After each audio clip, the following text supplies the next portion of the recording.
मैं सुरेश जायसवाल नासिक महाराष्ट्र का निवासी हूँ और अभी मैं 2 बजे एक वीडियो बना रहा हूँ। मेरी जान को खतरा है।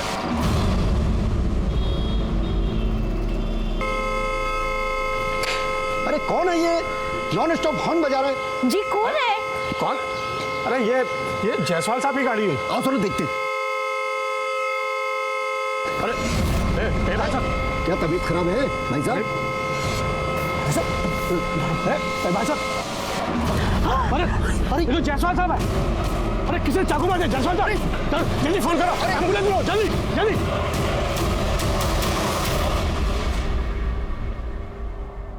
सावधानी हटी और दुर्घटना घटी। सड़क पर गाड़ी चलाते हुए ये बिलबोर्ड आपने अक्सर देखा होगा, लेकिन आजकल हमारे समाज में बढ़ती हुई आपराधिक मानसिकता को देखते हुए ये स्लोगन हमारी आम जिंदगी में भी उतना ही लागू पड़ता है। नमस्कार, मैं senior inspector Rajesh Jadhav crime petrol Dastak के आज के इस भाग में आप सबका स्वागत करता हूँ। एक आदमी अपने ही घर के बाहर अपनी ही गाड़ी में मरा हुआ पाया गया।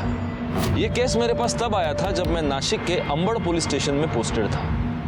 इस केस के सिरे सुलझाते सुलझाते हमारे पसीने छूट गए थे, क्योंकि सस्पेक्ट्स की एक बहुत लंबी लिस्ट बन गई थी। लेकिन इस गुनाह के पीछे का मोटिव इतना अजीबोगरीब था कि इसे सुलझाना हमारे लिए एक बहुत बड़ा चैलेंज बन गया था।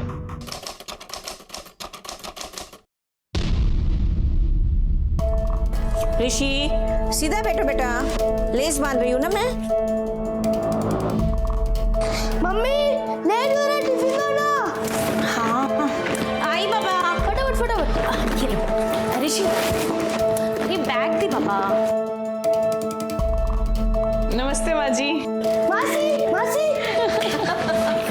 अच्छा जी, मासी आ गई तो मासी मासी कर रहे हो। इतने दिन किसी को मेरी याद भी नहीं आई। मासी मैंने आपको फोन किया था लेकिन आपने उठाया ही नहीं। झूठा, इसने किया ही नहीं था मासी, ये बहुत झूठ बोलता है। आरव, गलत बात, ऐसे झूठ नहीं बोलते। प्रॉमिस करो तुम आज के बाद कभी झूठ नहीं बोलोगे। प्रॉमिस। अच्छा देखो, मैं ना खाटू श्याम जी गई थी, वहां के मंदिर से तुम दोनों के लिए ये लॉकेट लेके आई हूँ। निधि जरा मदद करो ना, इसे अपने गले से कभी मत निकालना। हेलो ऋषि, बेटा ले। अरे कैसी हैं आप? बड़े दिनों बाद हमारी याद है आपको। हाँ, खाटू श्याम जी के मंदिर गई थी। ये लीजिए प्रसाद। खाटू श्याम जी की मंदिर, अरे वहाँ का प्रसाद बहुत फेमस है, मेरा फेवरेट है। अच्छा बच्चों, चलो स्कूल भी लेट हो रहा है, आगे चलते हैं, चलो। Bye bye. ये लो आ गया स्कूल।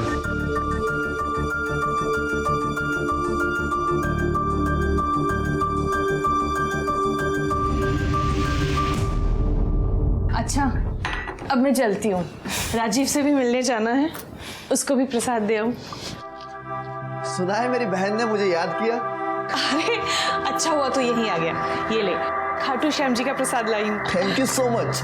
अच्छा अब मैं चलती हूँ, मुझे ना बैग पैक करना है। दीदी आप कहीं जा रही हैं? हाँ, ऑफिस के काम से 2 दिन के लिए बाहर जा रही हूँ। बस ये चाबियां देने आई थी, बीच बीच में जरा चक्कर मार लेना, नजर रखना जरा घर पे। दीदी ये भी कोई कहने वाली बात है? अच्छा माँ जी, चलती हूँ। चलो मैं तुम्हें छोड़ने आती हूँ।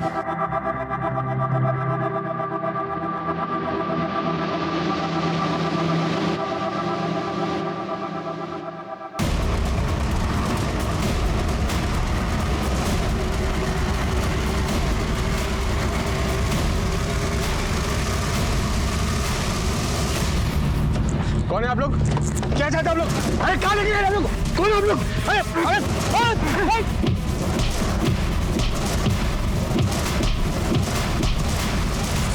अरे भागो भागो, चल चल चल चल चल।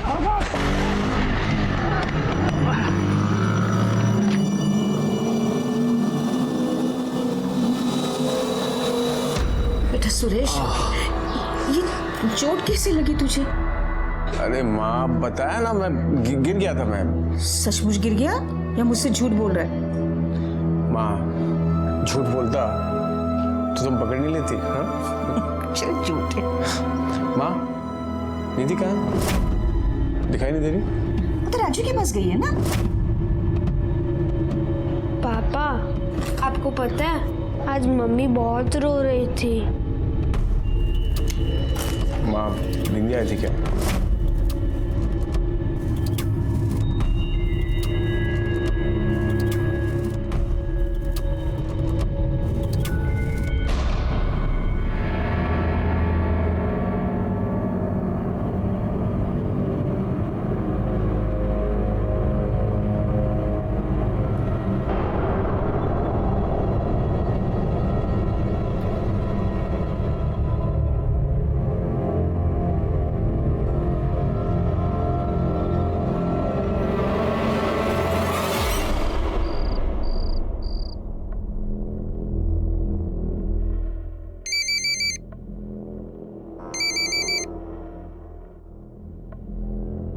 हाँ बोलो।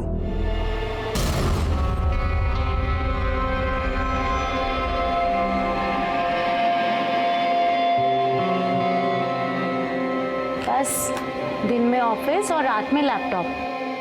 सुरेश, कभी अपनी बीवी को भी देख लिया करो।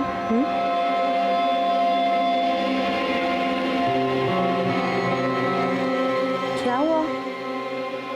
ऐसे क्यों देख रहे हो? नहीं कुछ नहीं।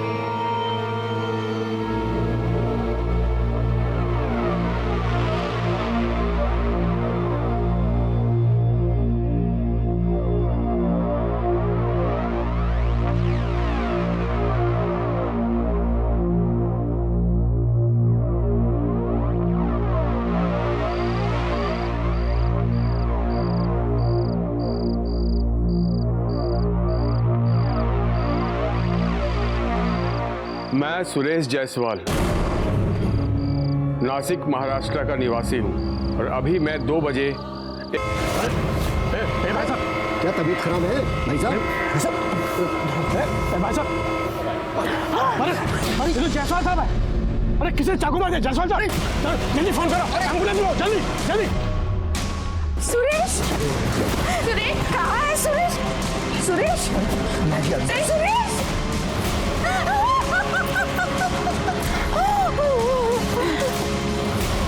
संभालिए।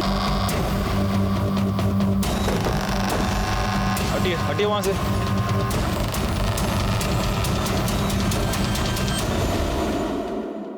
चाकू अभी तक पेट में ही है। काफी खून बहा है। एक काम करो, फोरेंसिक वाले को फोन करो। सर, इनको सबसे पहले किसने देखा? अब मैंने देखा था सर, बहुत देर से हॉर्न बजाने की आवाज आ रही थी। नजदीक जाके देखा तो अपना सुरेश भाई थे। इनकी फैमिली? ये सर इनकी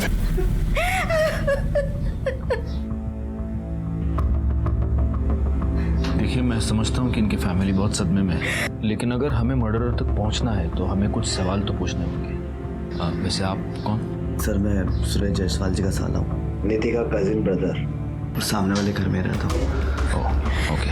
अच्छा मुझे एक बात बताइए, ये सुरेश जायसवाल एग्जैक्टली क्या काम करते थे? सर उनकी मनी लैंडिंग की फर्म थी। अच्छा, तो इस मनी लैंडिंग के सिलसिले में किसी के साथ कोई झगड़ा, कोई दुश्मनी, ऐसा कुछ? साहब, अगर कोई प्रॉब्लम होती भी तो वो हमें क्यों बता?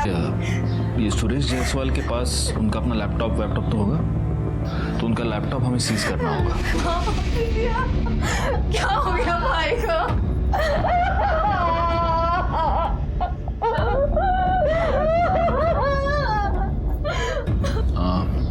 ये कौन है? सर ये जीजाजी की छोटी बहन बिंदिया है और ये उनके हस्बैंड हेमंत। ठीक है, मतलब उनकी वाइफ से तो अभी बात नहीं कर सकते, मैं समझ सकता हूँ बहुत सदमे में है। लेकिन अगर आपको कुछ भी ज़रूरी इन्फॉर्मेशन याद आ जाए, कुछ भी बात, तो आप प्लीज़ हमें कांटेक्ट कीजिए। जी sir. Take care.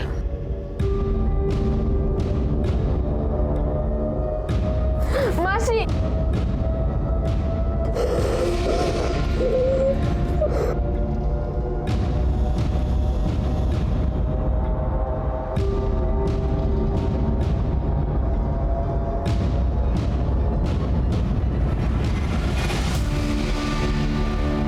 Sir Suresh Jaiswal के ऑफिस गए थे, लेकिन वहाँ ताला लगा है। पता चला कि वहाँ सिर्फ एक पियून काम करता है, जिसने आज ऑफिस खोला ही नहीं। उसे पुलिस स्टेशन बुला लिया है पूछताछ के लिए। मुझे लगता है गायकवाड़, इस सुरेश जायसवाल का मर्डर किसी प्रोफेशनल रीजन की वजह से ही हुआ, मतलब पैसे का लेन देन वगैरह, और ये सब उसके फोन से ही पता चलेगा।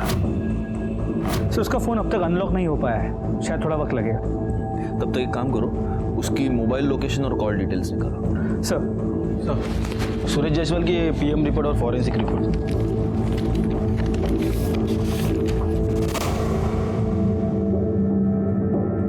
मर्डर 15 सितंबर को दोपहर 2 से 4 के बीच हुआ है। Cause of death excessive blood loss, जो कि चाकू के वार की वजह से हो सकता है। सर फॉरेंसिक रिपोर्ट के मुताबिक उसके कार में सिर्फ सुरेश के ही फिंगरप्रिंट्स मिले, लेकिन उसके पेट पे जो चाकू था उस पे सुरेश के अलावा एक 8 से 10 साल के बच्चे के फिंगरप्रिंट्स हैं। बच्चा? कहीं सुरेश का बेटा आरव तो नहीं? आरव? इतना छोटा बच्चा मर्डर क्यों करेगा? गायकवाड़, मैंने अपने करियर में से बहुत सारे केसेस देखे जहां पर बच्चों ने मर्डर किया है, इसलिए बहुत हैरानी की बात नहीं है। लेकिन सर फिर भी आपको ऐसा क्यों लगता है कि आरव मर्डर करे, वो भी अपने बाप का? मैंने एक बात नोटिस की थी, इस आरव के आंखों में दुख नहीं, गुस्सा था।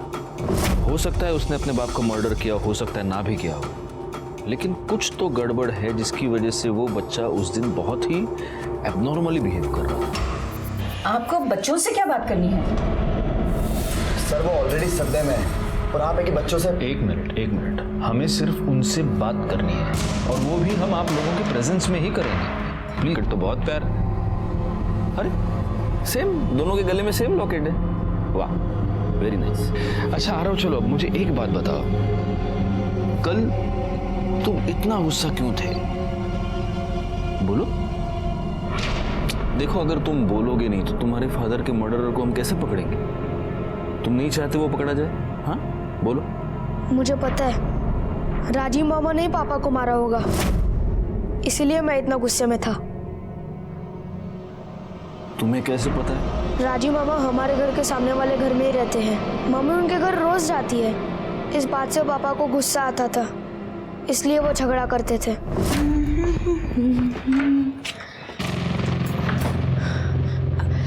आप आज जल्दी आ गए?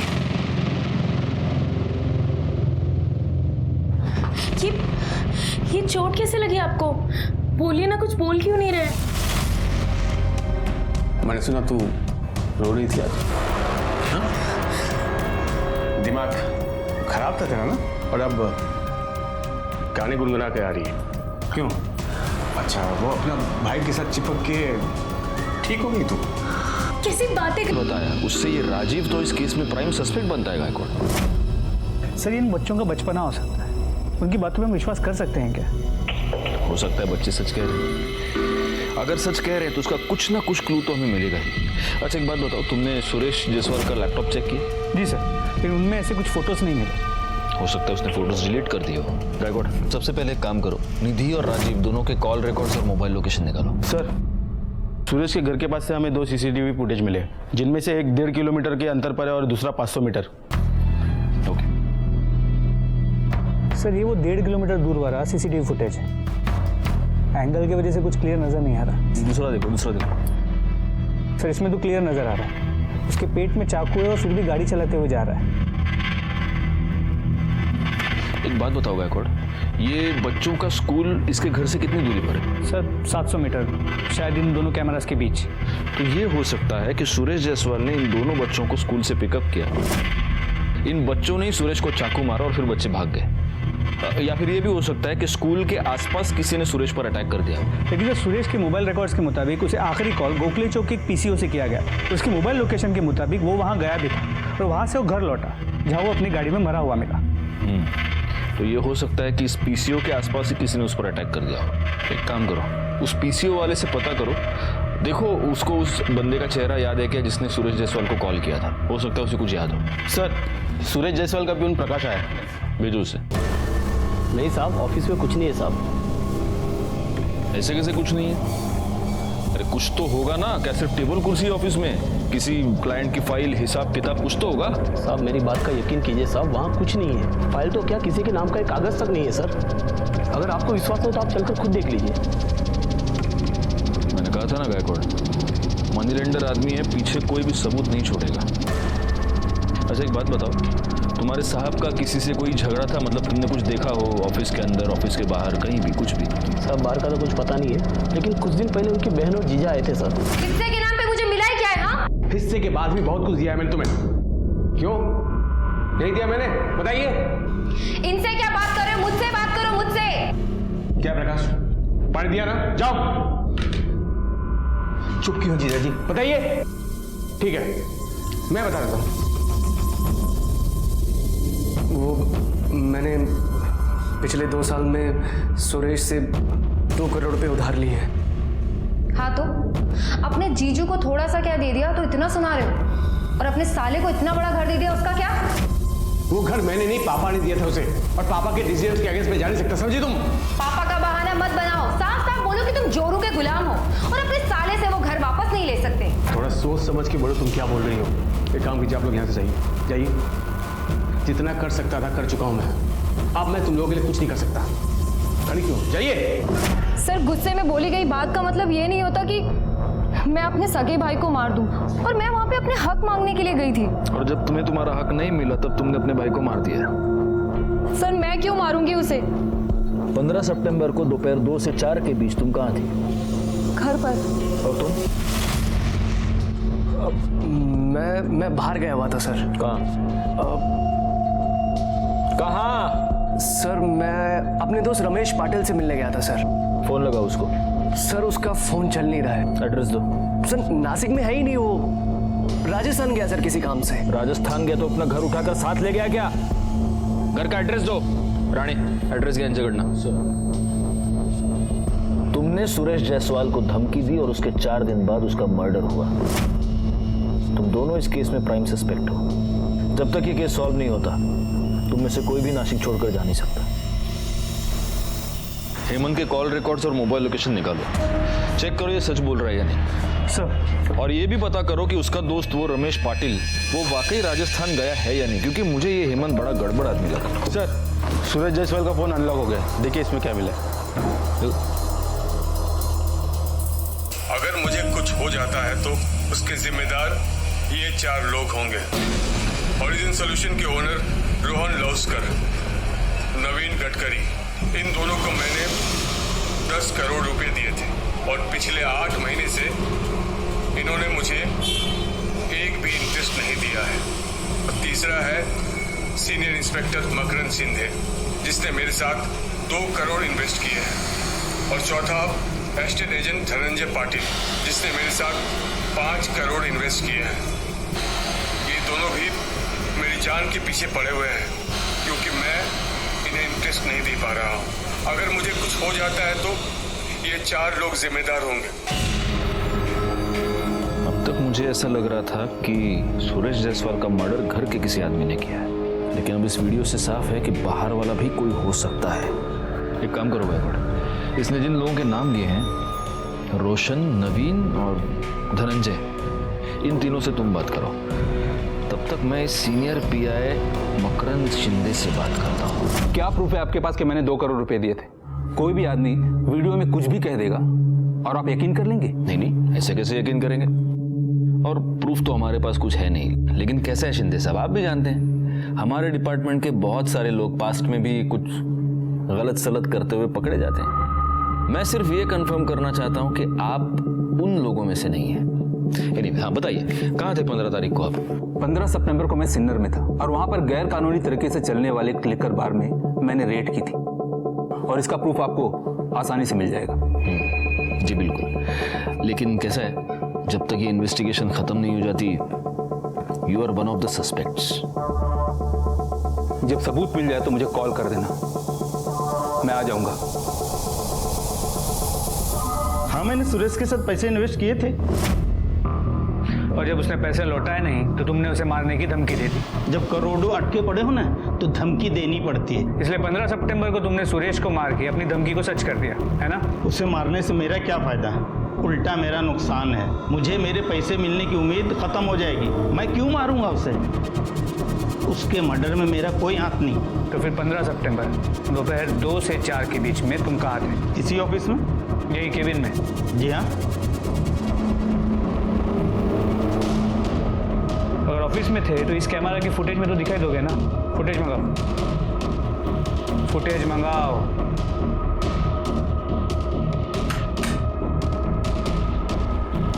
जी सर।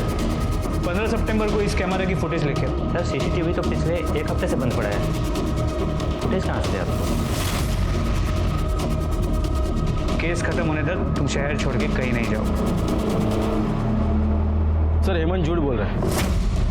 15 सितंबर को सुरेश का मर्डर हुआ।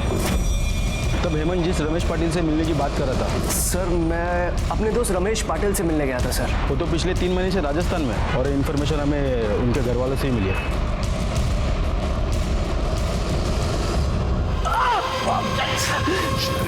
15 तारीख को कहाँ था तू? बोल। हमसे झूठ क्यों बोला?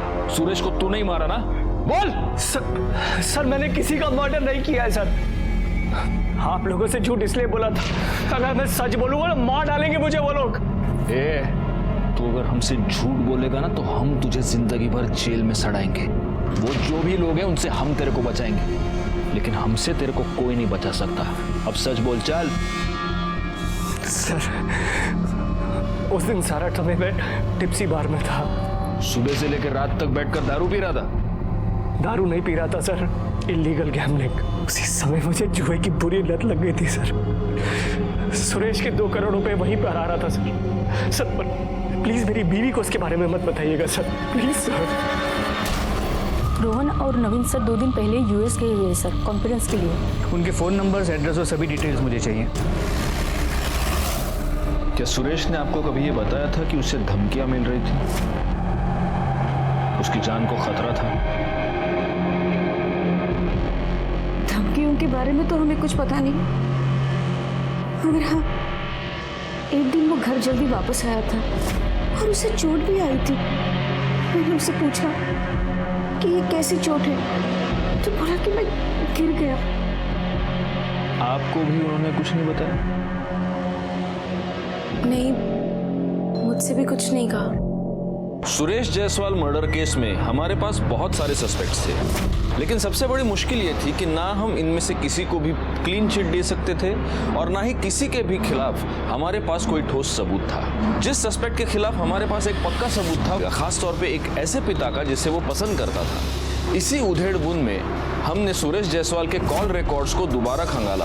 तब हमें यह पता चला कि पिछले कुछ दिनों से सुरेश जायसवाल महेश सावंत नाम के एक प्राइवेट डिटेक्टिव से लगातार टच में था, और उसकी वजह चौंका देने वाली थी। सर इन दोनों का अफेयर चल रहा है। ये फोटोग्राफ्स आपने सुरेश जायसवाल को कब भेजी? सर मैंने 13 सितंबर को ईमेल की थी। 13 सितंबर मतलब उसके मरने से 2 दिन पहले? जी, एक्चुअली 15 सितंबर को हम फिर से मिलने वाले थे। मैं उन्हें कुछ और प्रूफ हैंडओवर करने वाला था, मगर उससे पहले ही उनका मर्डर हो गया। कुछ और प्रूफ मतलब? ये कुछ घंटे के हिसाब से मिलने वाले होटल्स के बिल हैं जहां वो दोनों जाते थे, और इस पेन ड्राइव में उन होटल्स की सीसीटीवी फुटेज है जहां वो दोनों झूठे नाम से रूम लेते थे। मिस्टर सावंत, आपने ये जो भी इन्वेस्टिगेशन की है वो हमारे बहुत काम आएगी। Thank you so much.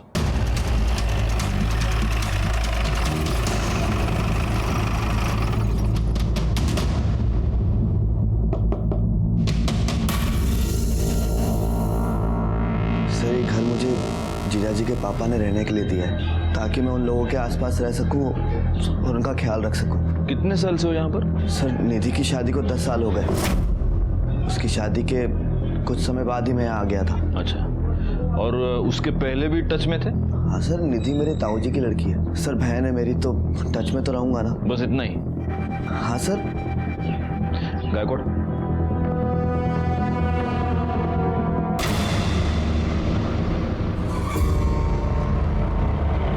तुम लोगों में भाई बहन एक दूसरे से ऐसे टच में रहते हैं? हाँ? नहीं सर। देख, सब सच सच बता दे, वरना क्या है हमारा गायकवाड़ है ना, उसके हाथ में बहुत खुजली होती है और वो सारी खुजली उतारने के लिए तेरे को धोना पड़ेगा तेरे ही घर में। बोल। सर, वो मैं और निधि ना बचपन से एक दूसरे से प्यार करते थे। अब सर, आप लोगों को तो पता है ना कि हमारे समाज में भाई बहन शादी नहीं कर सकते, इसलिए तो उसका पीछा करता हुआ यहाँ तक आ गया उसकी शादी के बाद, और उसके साथ अपना रिलेशन तूने कंटिन्यू रखा। लेकिन इतने से तेरा दिल नहीं भरा। तुझे इस बात का बहुत गुस्सा था कि उसका पति तुम दोनों के बीच में आ गया है, और इसीलिए तूने उसका मर्डर कर दिया। नहीं सर, मैंने उसको नहीं मारा। तो तेरे कॉल रिकॉर्ड्स में सुपारी किलर पांड्या साटम का नंबर क्या कर रहा है? मौसम का हाल जानने के लिए फोन करता है क्या उसको? हाँ? गायकवाड़ ऐसे नहीं बोलेगा। हम चल के निधि से बात करते हैं, तब तक राणे इसको उठा के डाल दो गाड़ी में और पुलिस स्टेशन ले जाके फोड़ना शुरू कर दो। सर निधि तो घर पे नहीं है, वो तो मार्केट गई है। पर बात क्या है सर? वो जैसे ही घर आती है हमें इन्फॉर्म कर दीजिए। मगर क्यों? क्या बात है? देखिए, पहले आपने मेरे दोनों पोतों को परेशान किया। जब उनके खिलाफ आपको कुछ भी सबूत नहीं मिला तो अब आप मेरी बहू को परेशान करना चाहते हो? वैसे आपकी उम्र का लिहाज करते हुए मैं आपसे बताना नहीं चाहता था, लेकिन गायकवाड़ दिखाओ उनको।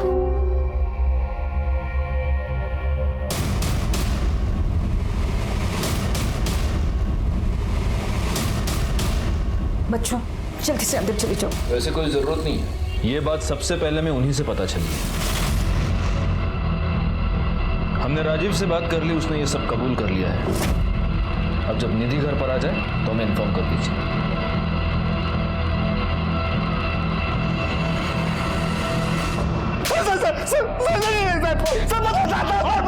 बताता। मैंने सुरेश को मारने के लिए गुंडे भेजे थे सर। अरे कहाँ लेके गए हम लोग? सर, मैंने और निधि ने पूरी प्लानिंग कर रखी थी। कैसा क्या करें कि लोगों को हम पर शक ना हो और हम उसे अपने रास्ते से हटा दें। उस दिन चोट मुझे गिर कर नहीं लगी थी, बल्कि कुछ लोगों ने मुझ पर हमला किया था। क्या? आपने पहले क्यों नहीं बताया? सुरेश, मुझे ऐसा लगता है कि अगर आप बुरा ना माने तो एक बात कहूँ, आपको ना उन लोगों की एक लिस्ट बनाकर वीडियो रिकॉर्ड कर लेना चाहिए। देखिए, भगवान ना करे अगर कल को कुछ उल्टा सीधा हो गया तो हम उनके अगेंस्ट कुछ कर तो पाएंगे ना। तो वो वीडियो बनाने का आइडिया तुमने सुरेश को दिया था ताकि ब्लेम उन 4 लोगों पर आए, और वो वीडियो बनते ही दूसरे ही दिन तुमने सुरेश का मर्डर कर दिया। नहीं सर, मैंने सुरेश को नहीं मारा सर। गायकवाड़, इसको तब तक ठोकते रहो जब तक ये सच न बोले। नहीं। पांड्या का पता चल गया, उठा लो उसको।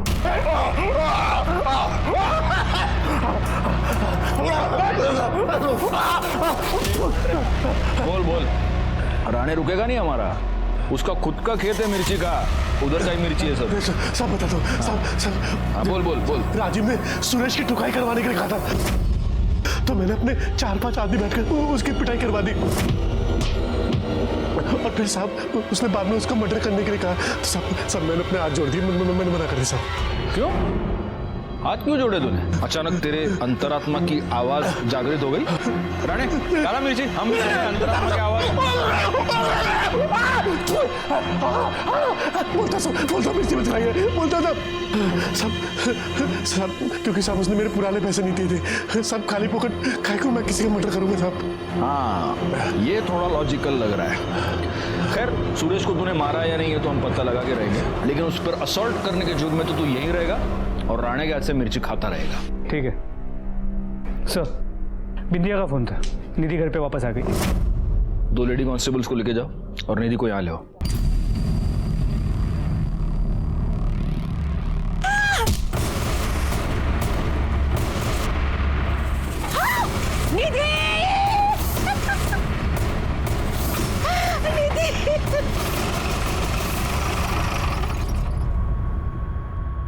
पढ़िए।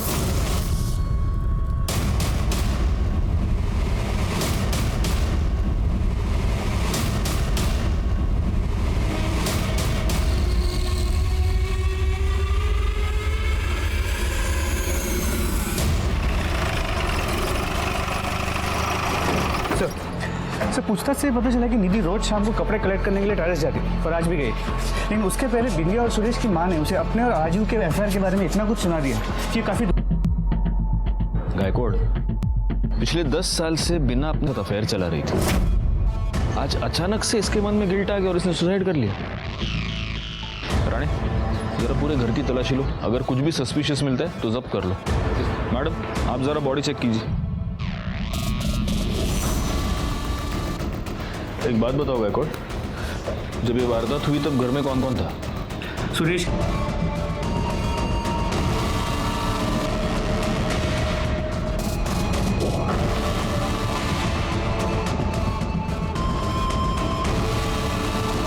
ऊपर जाने का ये एक ही रास्ता है? जी सर, सिर्फ अंदर से।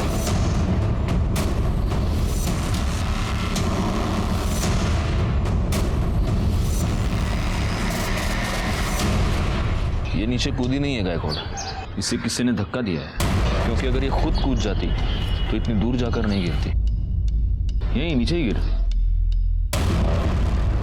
लेकिन निधि को धक्का किसने दिया होगा?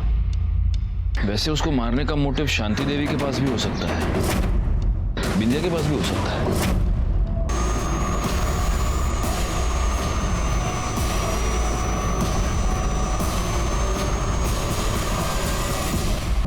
बंद ही रहता है। तो फिर आज ये दरवाजा खुला क्यों है? किसने खोला? सर पता नहीं।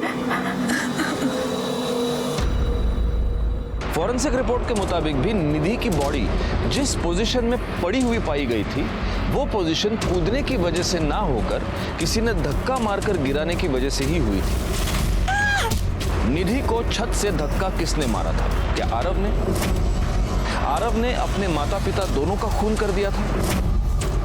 इस बात पर यकीन करना बहुत मुश्किल था कि एक छोटा सा बच्चा इतना रूथलेस हो सकता है। और तभी हमें इस केस में 2 बड़ी लीड्स मिली जो हमें करने के बहुत ही नजदीक ले गई। एक बात बताइए सुनीता जी, जिस दिन निधि का मर्डर हुआ उस दिन हम वहां पहुंचे और हमारे बाद आप वहां पहुंचे, राइट? जी। झूठ बोल रही हैं आप निधि के घर पर शुरू से ही मौजूद थी। ये है आपकी मोबाइल लोकेशन, इसमें साफ पता चल रहा है कि आप बहुत पहले से ही उस घर में मौजूद थी। यह आपकी फिंगरप्रिंट्स की रिपोर्ट है। निधि के घर में जो पीछे वाला दरवाजा है उसके बाहर के हैंडल पर आपके फिंगरप्रिंट्स हैं और अंदर वाले हैंडल पर आरव के। आप उस दिन निधि के घर पर पीछे के दरवाजे से गई थी। एक और बात, सुरेश जायसवाल का जिस दिन मर्डर हुआ था उस दिन उसको गोखले चौक के एक पीसीओ से फोन आया था। रिकॉर्ड दिखाओ। उस पीसीओ के आसपास की सीसीटीवी फुटेज हमें मिली है और उस सीसीटीवी फुटेज में ये आप हैं। इसी पीसीओ से थोड़ी सी दूर पर एक सुनसान जगह है जहां पर हमें सुरेश जायसवाल के सूखे हुए खून के धब्बे मिले थे। और ये है आपके कॉल रिकॉर्ड्स। आप उस दिन उस जगह पर मौजूद थे। सुरेश जायसवाल की मौत 15 मिनट तक खून के बहने की वजह से हुई है। और आपकी जानकारी के लिए मैं आपको बता दूं, उस सुनसान जगह से लेकर सुरेश के घर तक पहुंचने में लगभग उतना ही टाइम लगता है। अब मैं तुमसे ये जानना चाहता हूं सुनीता कि ये दोनों खून तुमने क्यों किए? मैंने आरव और ऋषि को पाने के लिए ये सब किया, उनकी ममता में किया।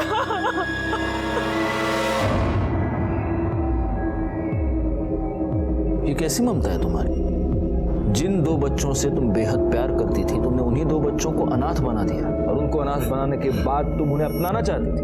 हाँ, मेरी शादी के 1 साल के अंदर ही मैं प्रेग्नेंट हो गई। फिर मेरे हस्बैंड की डेथ हो गई और मेरा मिसकैरेज हो गया। डॉक्टर्स ने मुझे कहा कि मैं फिर से मां नहीं बन सकती। मेरा लगाव आरव और ऋषि की तरफ बढ़ने लगा।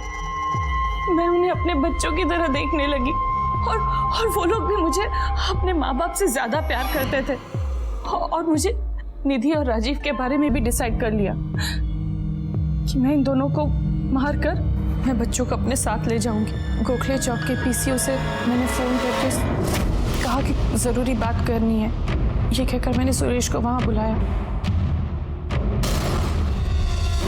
मुझे डर था कि अगर सुरेश बच गया तो वो सबको मेरे बारे में बता देगा।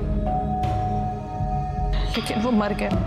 अब निधि की बारी थी। मुझे पता था कि निधि रोज शाम को छत पर कपड़े लेने जाती थी, लेकिन मैं सबकी नजरों से बचकर वहां जाना चाहती थी। मैंने आरव से झूठ बोला कि मैं उसकी मम्मी से बात करने आ रही हूँ, पीछे का दरवाजा खुला रखे। फिर मैं उस दरवाजे से चुपचाप छत पर चली।